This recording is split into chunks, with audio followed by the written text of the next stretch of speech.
سامعین گرامی، کویت کی اردو نشریات سے ہمارا آج کا انتخاب خالد شریف کا کلام ندا مرزا کی آواز میں آپ کی سماعتوں کی نظر۔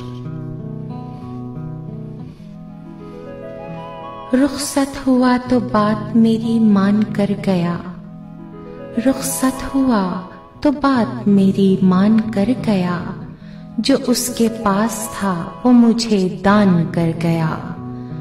بچھڑا کچھ اس ادا سے کہ رت ہی بدل گئی، ایک شخص سارے شہر کو ویران کر گیا۔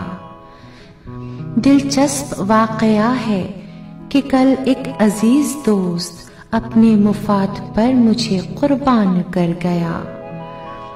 کتنی سدھر گئی ہے جدائی میں زندگی، ہاں وہ جفا سے مجھ پہ تو احسان کر گیا۔ خالد میں بات بات پہ کہتا تھا جس کو جان، خالد میں بات بات پہ کہتا تھا جس کو جان، وہ شخص آخرش مجھے بے جان کر گیا۔ رخصت ہوا تو بات میری مان کر گیا، جو اس کے پاس تھا وہ مجھے دان کر گیا۔